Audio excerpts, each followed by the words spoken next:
even want to find out from you, do you think that that celebration was needed yesterday? And of course, the Voltarians have said that this is also their turn to get a bit of, the national cake in quote, and to get the attention from the rest of the world. So rightly so, it was held in the Volta region, but there are concerns that we didn't need this kind of fanfare yesterday. Well, it is important to appreciate that Kwame Nkrumah once said that we preferred independence with danger than servitude in tranquility. And to the extent that we wanted independence, we didn't want independence just for the sake of being called an independent country. We wanted independence so that the Ghanaian contractor would be the primus inter pares to be able to do the construction works in this country.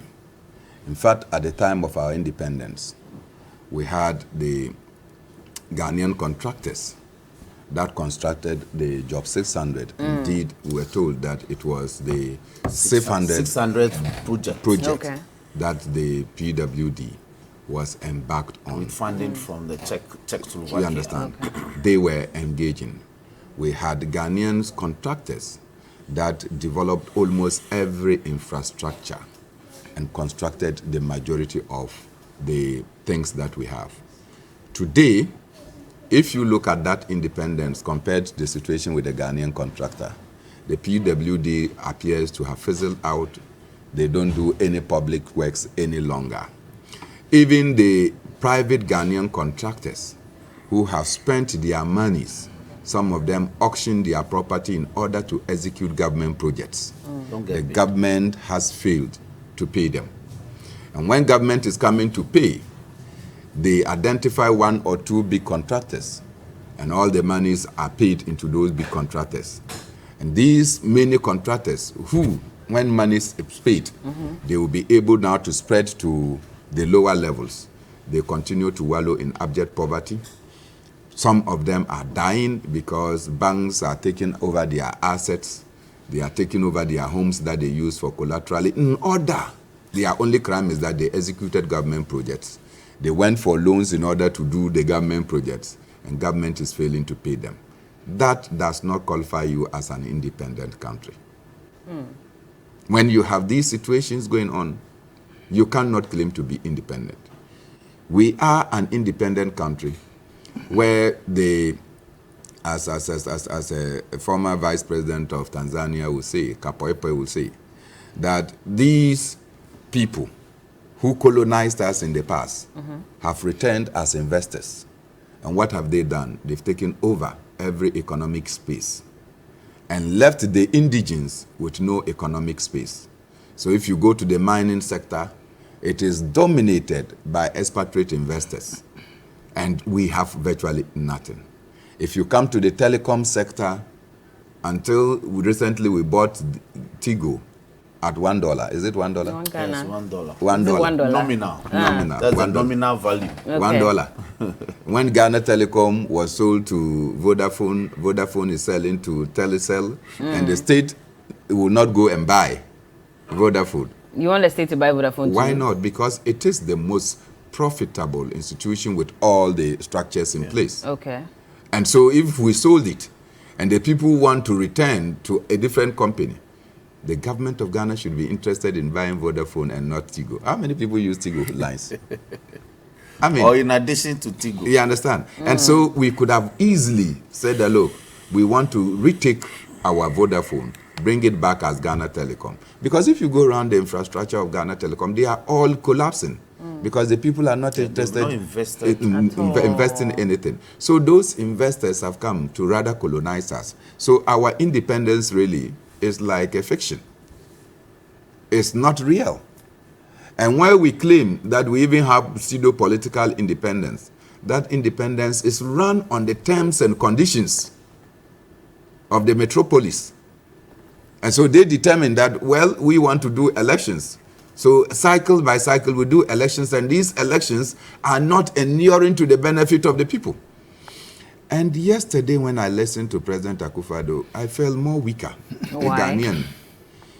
President Akufo-Addo in this era is still talking about GDP growth rate. as a measure of the health of the Ghanaian economy. He shouldn't? GDP.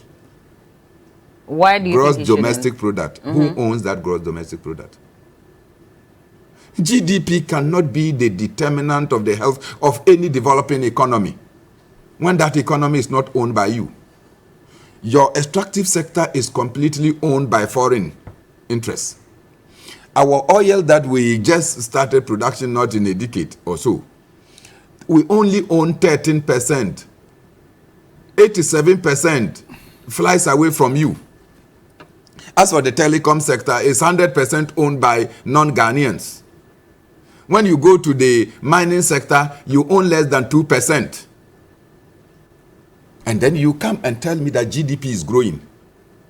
When that GDP is manufactured or created, soon as that GDP is created, it leaves the shores of your country.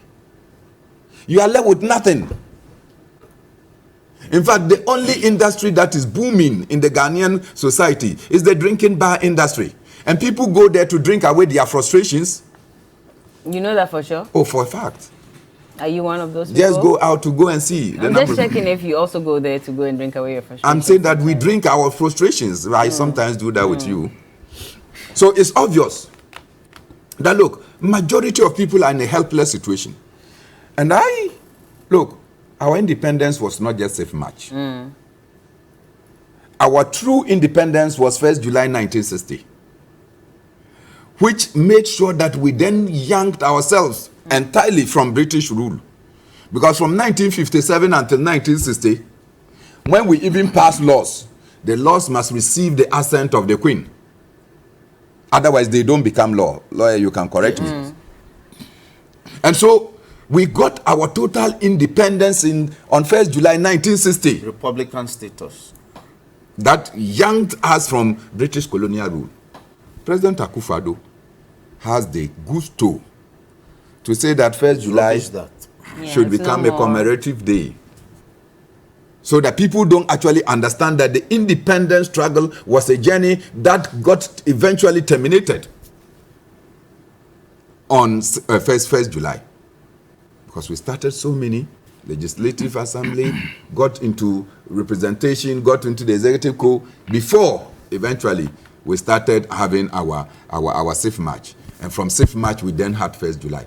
If President Akufo-Addo can kaput 1st July, but what was our independence for? Our independence was supposed to be, and is still meaningless, unless it is linked up with the total liberation of the African continent. And so African Liberation Day, which is 25th of May, has also been, which is a significant pillar to ensure that, look, continentally, we are able to fuse together to ensure that the resources of Africa are used for the benefit of the African people. President Akufo-Addo has come to say that no, African Liberation Day is not an agenda of the Ghanaian people, yet we started it. And so in a time where we are stressed in this manner, President Akufo-Addo could have said, this year's Independence Day celebration, let's commemorate it. Let's not do it the pomp and pageantry. The turn of the Volta region, if we still want to do rotational, will come. But we are in serious economic stress. Serious economic stress that we are unable to even pay common contractors.